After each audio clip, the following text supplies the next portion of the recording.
Assalamualaikum warahmatullahi wabarakatuh. Perkenalkan, nama saya Aizukni dari Program Studi Pendidikan Ekonomi Angkatan 2024 Universitas Sriwijaya.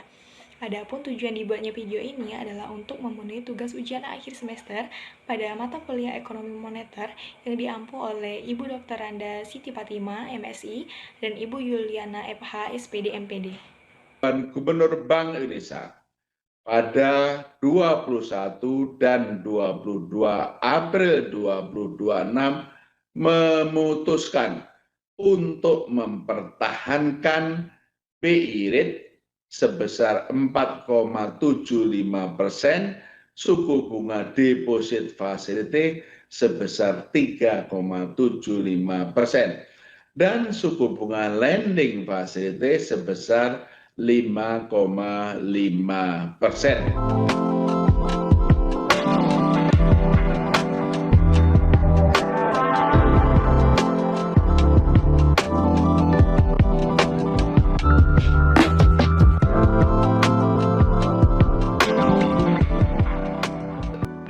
Bank Indonesia kembali menahan suku bunga acuan di tengah tekanan global.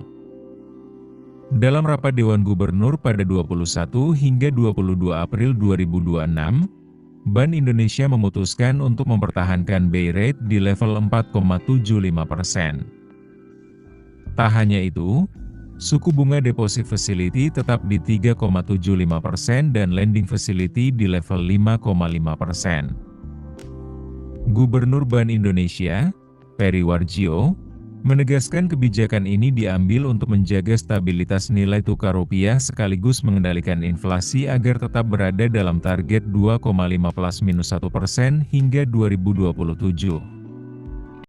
Rupiah melemah sampai sekitar 17.400 per dolar.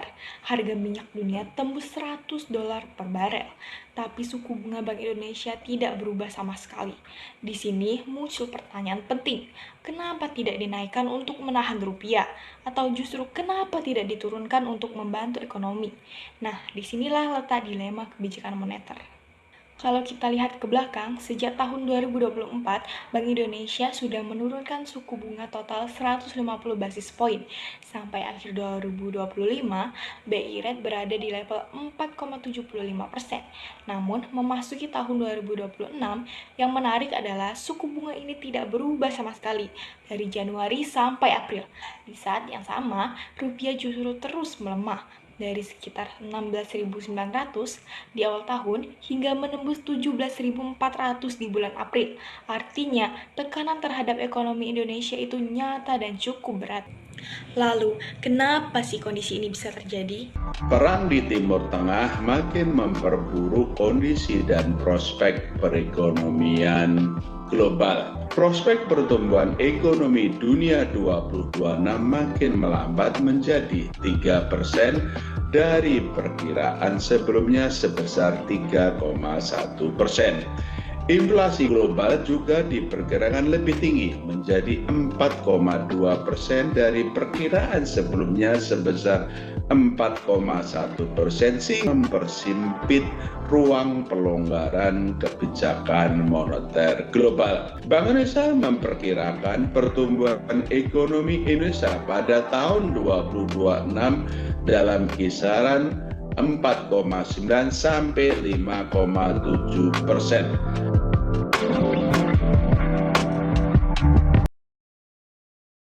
Yang pertama adalah faktor global.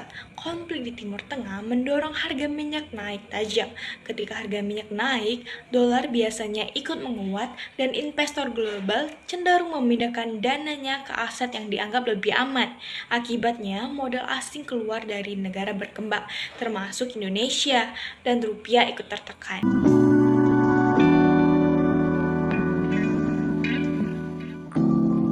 Pada pertemuan Maret 2026, Federal Open Market Committee (FOMC) memutuskan untuk mempertahankan Federal Funds Rate pada kisaran 3,50% hingga 3,75%. Powell menegaskan kebijakan ini sudah tepat untuk mengarahkan inflasi ke target 2%, sambil tetap menjaga lapangan kerja maksimum.